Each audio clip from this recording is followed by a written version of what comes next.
बिस्मिल्लाहिर्रहमानिर्रहीम, अस्सलामुअलैकुम। लाखों करोड़ों दुरूदो सलाम मोहम्मद मुस्तफ़ा सल्लल्लाहु अलैहि वसल्लम और आले मोहम्मद पर। मैं हूँ उमर दराज गोंदल और आप मेरा फेसबुक और यूट्यूब चैनल देख रहे हैं। जनाब, गेम इज़ ओवर और खुशखबरी की बातें ये हैं कि खान साहब के मुतालिक कहा जा रहा था कि उनको सियासत से नॉकआउट किया जा रहा है, उनको सियासत से डिस्क्वालीफाई किया जा रहा है और वो तो इस मुकदमे से नहीं बच सकेंगे, वो तो उसमें फंस जाएंगे। उस इमरान खान के हवाले से तमाम रास्ते खुल चुके हैं और अब वज़ीर आज़म हाउस के दरवाजे खोल दिए गए हैं। अब ये समझिए कि बिल्कुल सब कुछ वैसा ही होता हुआ आपको नज़र आएगा या कुछ खुशखबरियां आने वाली हैं जिस तरह से 10 अप्रैल तक की सूरत हाल या उससे पहले की थी। 10 अप्रैल से लेके अब तक जो सूरत हाल आपके सामने है उसमें एक बड़ा बदलाव, एक बड़ी तब्दीली होती हुई आपको नज़र आएगी। उसकी वजह क्या है? उसकी वजह बहुत ही सादा है। हुकूमत की जानिब से जब ये हुकूमत आई तो इनसे पूछा जाता था कि देखें आप क्यों इस हुकूमत को गिरा के नई हुकूमत बनाने में के लिए आए हैं। तो ख्वाजा साद रफ़ीक जैसे लोगों ने, खुर्रम दस्तगीर ने, जावेद लतीफ़ ने बहुत वाज़ेह अंदाज के अंदर कहा था कि बुनियादी तौर पे एक तयनाती या तकर्री जो ज़ाहिरी बात है पिंडी के अंदर होना होती है नवंबर के महीने में, उस तयनाती को लेकर था कि इमरान खान कोई ऐसी तयनाती करते तो अगले 10 साल जो हैं वो हमारा सियासत के अंदर आना मुमकिन नहीं था। अब मसला ये है कि एक तयनाती के लिए आप सियासत के अंदर आए, हुकूमत के अंदर आए, आपने इमरान खान को निकाला, उसी तयनाती के लिए ही अब नवाज शरीफ और शहबाज शरीफ और नून लीग की हुकूमत अपने घर जाते हुए दिखाई दे रही है। ये मेरे अल्फाज नहीं हैं। अगर आप कहेंगे कि मेरे अल्फाज हैं तो मैं आपको सुना देता हूँ शुरू के अंदर ही, ताकि आपको अंदाज़ा हो, बाकी खबरें बाद में देता हूँ। ये ज़रा हफीजुल्लाह न्याजी साहब जो हैं वो क्या कह रहे हैं, उनकी गुफ्तगू सुन लीजिए ताकि आपको अंदाज़ा हो जाएगा कि मामला किस नहज के ऊपर। सुनिए ज़रा। क्राइसिस रहा है कि वाहिद प्राइम मिनिस्टर है जिन्हें असलम बेग से लेके जिन्होंने इनको हाथ से पकड़ इक़्तिदार दिया, वहां से लेके बाजवा साहब तक किसी को एक्सटेंशन आज तक नहीं दी थी। राहिल शरीफ साहब तो किसी को, उनको हमेशा ये होता है कि ये बंदा एक्सटेंशन नहीं देता और अभी भी इनको यही पता है कि मुस्लिम नून एक्सटेंशन नहीं देगी, इसलिए हुकूमत को गिराया जा रहा है। मजीद आप पूछ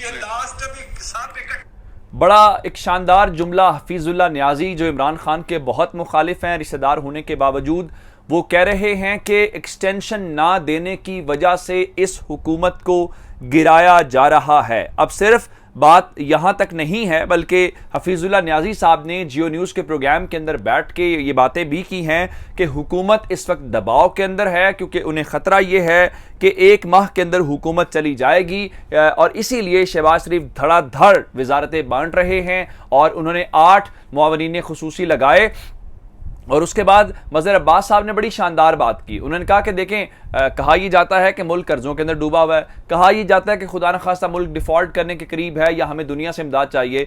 एक भी मुआवनीन खुसूसी में से शख्स ऐसा नहीं था जो उठ के ज़मीर की आवाज़ के ऊपर कहता कि हमारा मुल्क अफोर्ड नहीं कर सकता तो मुझे ये वजारत नहीं चाहिए। लेकिन उन सब ने अपनी मर्जी के मुताबिक वजारतें ली हैं और अपने मौजें कर रहे हैं। तो अब ये सूरत हाल है, तो जिसका मतलब ये है इसके अलावा कुछ और बातें जो है मोहम्मद सरफराज ये फरमा रही थी कि नून लीग सिर्फ एक तयनाती के खौफ से इक़्तिदार में आई। जारी बात है अब वो तयनाती होती हुई भी नज़र नहीं आ रही। अब मजमूई तौर पे देखें तो आर्मी चीफ के खिलाफ, फौज के खिलाफ जियो न्यूज़ का ये प्रोग्राम चला है और अब देखना यह है कि पैमरा अब यहाँ पे भी कोई एक्शन लेगा, कोई ऐसी सूरत हाल ही। शहजाद इकबाल जो जियो न्यूज़ के एंकर है उन्होंने एक बड़ी दिलचस्प बात की। उन्होंने कहा कि नून लीग वाले सर पकड़ कर बैठे हैं और वो जो अल्फाज इस्तेमाल करें वो स्क्रीन के ऊपर भी नहीं बताए जा सकते। वो कहते हैं कि हमारी अकलों पे ऐसा क्या पर्दा पड़ गया था कि हम इमरान खान की हुकूमत गिरा के हमने अपनी हुकूमत बना ली।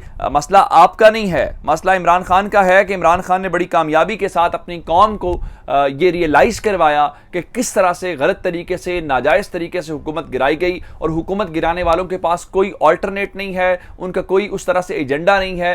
ज़ाती मोटिव्स हैं, ज़ाती मफादात हैं, केसेस ख़त्म करवाना, इमरान खान को हटाना, बहुत सारी चीज़ों को रोकना पाकिस्तान को। इसके अलावा कोई वजह समझ नहीं आती कि 6% ग्रोथ के साथ तरक्की करती हुई एक हुकूमत को आप गिरा दें।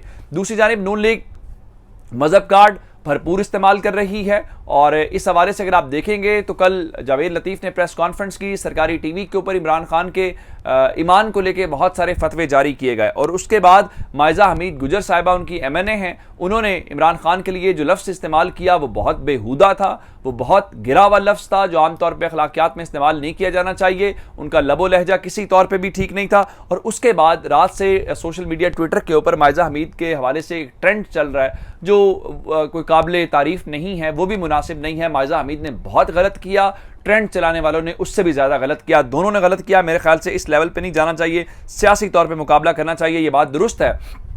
जिस तरह जियो के प्रोग्राम के अंदर कहा गया कि अब खान साहब अभी इलेक्शन हो जाए तो 2/3 तो कोई इमरान खान को रोक भी नहीं सकता, तो जियो न्यूज़ भी अब साइड बदलता हुआ नजर आ रहा है। उसकी वजह क्या है? उसकी वजह यह है कि नून लीग की जेब में ऐसा कुछ है ही नहीं जो अवाम को वो दिखा सकें। आप जियो न्यूज़ के प्रोग्राम्स देखेंगे, उनके पल्ले कुछ नहीं है, नून लीग की तारीफ करने को कुछ नहीं है। आप खुद सर्वे करें, जो कट्टर नून लीगी हैं वो नून लीग को वोट देने के लिए तैयार नजर नहीं आते। आप अंदाजा एक बात से करें कि MKM के कारकुनों की लाशें मिलने की तहकीकात का एक खबर सामने आई है और MKM के कुछ जो लोग लापता हो गए थे, अब उनकी अंदरून सिंध से डेड बॉडीज मिली हैं, जिसके ऊपर फैसल सब्जवारी और दीगर ने ट्वीट्स किए, जिस पर राना सनावला ये कह रहे हैं कि हुकूमत ने तहकीकात करने का फैसला कर लिया। सवाल ये पैदा होता है कि वफाक के अंदर आपकी हुकूमत है जिसमें फैसल सब्जवारी, यमीनुल हक सारे लोग वजीर हैं, तो क्या ये वफाकी हुकूमत का हाथ इसके अंदर हो सकता है या उनकी नाकामी है?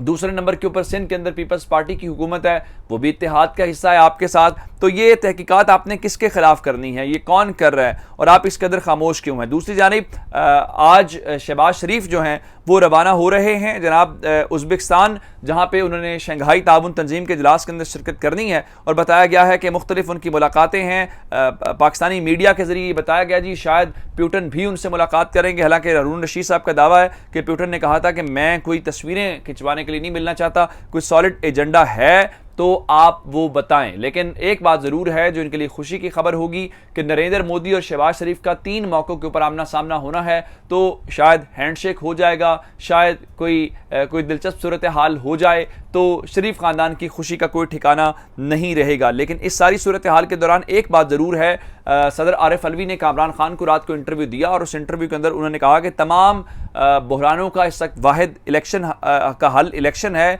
मगर हुकूमत की क़यादत इसके ऊपर मुत्तफिक नहीं दिखाई देती। और आप जानते हैं कि रात को इसाक खाकवानी ने रऊफ क्लासरा के शो में खुद, चूँकि खबरें तो पहले आ चुकी थी, अरशद शरीफ साहब ने खबर ब्रेक की थी, इसाक खाकवानी ने रऊफ क्लासरा साहब के प्रोग्राम के अंदर ये वाज़े कहा कि इमरान खान और जनरल बाजवा की ऐवान सदर के अंदर मुलाकात हुई है। अब सूरत हाल बड़ी सादा सी है कि ये जो बातें की जा रही हैं, इन बातों के बीच में इमरान खान को लेके सिर्फ एक इस वक्त शख्सियत है जो बहुत मुतहरिक, बहुत एक्टिव है, और वो इस्लामाबाद पुलिस और इस्लामाबाद पुलिस के IG हैं। और वजह क्या है?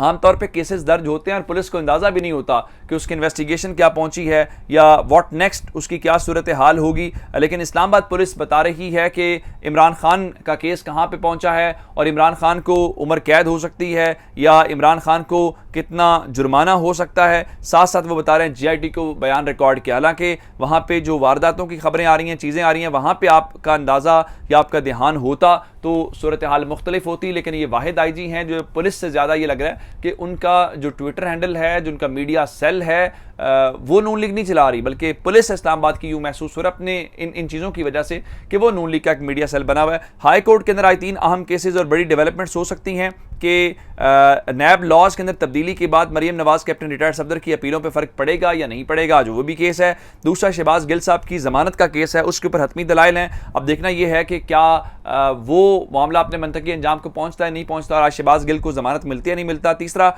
इमरान खान की दहशतगर्दी का मुकदमा जो खारिज करने की दरख्वास्त है जो उन्होंने रुजू किया हुआ है वो भी सुनी जानी है। तो अगर आज मुकदमा खारिज हो गया तो Islamabad high court, Islamabad police और ये जो JIT वाली खबरें हैं इनका इलाज भी हो जाएगा और इनको जवाब भी मिल जाएगा। शायद इसीलिए रातों रात ट्वीट जारी किया गया। अपना बहुत सारा ख्याल रखिएगा। खुदा हाफिज़।